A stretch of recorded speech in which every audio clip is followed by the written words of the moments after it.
here will be out of the campus for the first time for the Yes. player. So this is the first time the player will be able to use his power when he wants. He can do before, but there is no so many interaction and puzzles. Here we really wanted to have a lot of different things to do, talk with people, use the power just to see fun stuff. But we use this kind of environment for the players who like to take their time and just to talk to characters, to look around. It really gives a sense of presence to Max, to the world. The important aspect of the game is really to give some rewards to the player who want to do that and want to take his time. So with this kind of sequences, for example, we give what we call a reward, but in fact it's just new element of the game. For example, here you will have new layer of music. You can hear some new layer of music. You will have all those camera shots that you can't have inside the classic walkthrough and classic gameplay in third person. So this kind of beautiful shots you have only because you have chosen to take your time and to sit on the fountain. So the music, the shots, and of course the voiceover of Max also at the beginning. We hear what Max is thinking just here. So this kind of rewards will push, we think, the player to do that again and again. So this is really something we wanted to have. In this game, it's always feeling a bit like what Max is feeling. And it was we really wanted to focus on those moments. It was really capturing the moment when you can really take your time to reflect on yourself, and that's what Max is doing in those scenes. That's something that not a lot of games are doing, to let the player take his time, because in a lot of games it's just like you need to go forward, you need to go to this checkpoint, you need to do this and this. Since the beginning, we wanted the rewind to be a tool that the player can use when he wants, where he wants. It won't be scripted rewind sequence, for example. On a technical point of view, you have to record all the different things that happens in the scene. Since you can rewind time, you can basically be at any part of the scene at any moment you like. Designing puzzles with the rewind was very, very hard. When you think it's done, you think you've seen everything about it, you think the situation is in place and is going to be working well.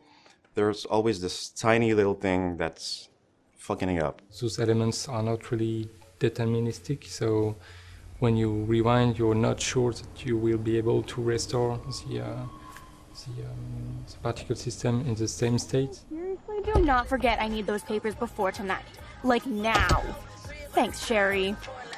And this is the dormitories. This is also something that was interesting for us, is to talk about dorm life. We wanted to use this setting because we can really talk about social issues, like the girls have their room. Do you really like the people who live next to you? How the relationship are working inside the dormitories? Like right now, it's interesting if you have different music that can come from the different rooms. It's a really interesting setting to set up a lot of characters easily. Here the idea is really to again have this believable universe of the students. We'll have to focus on what we want to tell and what we want to develop. In each episode, Alyssa is getting hit or in danger by something, and you can decide or not to use the rewind power to warn her and to actually to get her out of trouble. And again, I think it's links to also the Kate story and this kind of stuff. It's not just here to have fun. It's also to talk about those difficulties you can have when you could be someone like Alyssa and having this kind of problems.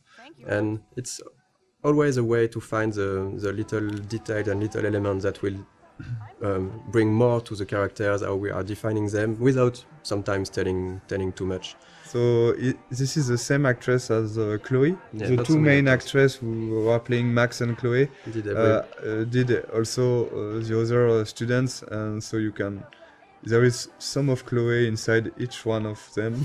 You can see Max and Chloe here. The body animation is done in motion capture on this project. We've done a lot of shooting in motion capture with French companies.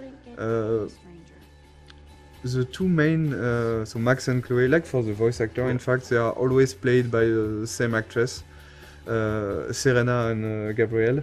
So all the body language and the body animation you will see in the game are done by them. And so in each scene we work we discuss about the scene with them, and they add some. Both of them, they have given something to the character, even for Max, because Serena was a bit shy at the beginning of the project, and at the end of the project, she was different, and we can see the evolution of Max inside her acting. So. Who did you tell? The principal. But he didn't seem to believe me. The principal? Are you still 12? That drunk jackass only cares about cash for Blackwell Academy. Don't trust him. I didn't mention you at all. This is the first time we will really see the Max universe by discovering a room. So let's go inside. It was a really important scene for us because you're playing as Max in the game, so you already start to know some about her with what happened before in episode 1.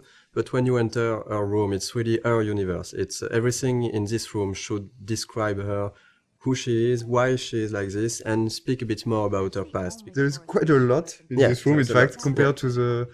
Because we tried, I think, episode after episode also to focus on different things, and we can't put too many objects in a room. If you want to play a character for 5 episodes, you need to invest in this character, and all those kind of details and were really important to make a connection between the player and Max, to learn a bit more about what she experienced before, and maybe also why she is how she is right now. Something we really wanted to have with Max's room is also to have a great contrast between Max and Chloe. So it was really important to have those two characters. Max and Chloe are really different. They are quite opposite at the beginning of the story. So we wanted that her personality and also her universe, her rooms reflect that.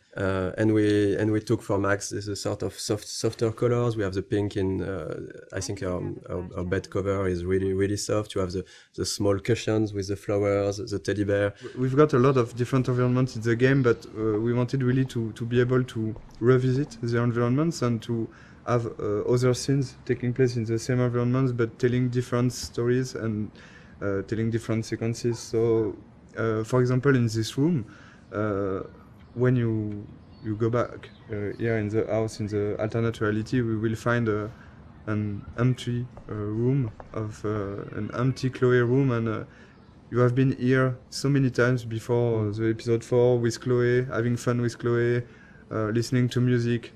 Going back here without anything, you will directly see what you've lost and what this another reality means for Chloe and for you. Max, try to find the light for the pool. I want to see the sharks. Otters don't like sharks. They bite. So do I.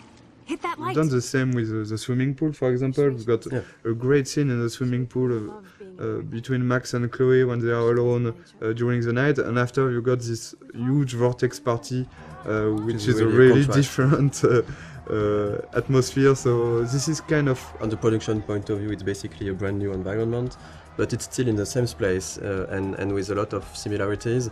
So it's really important to show.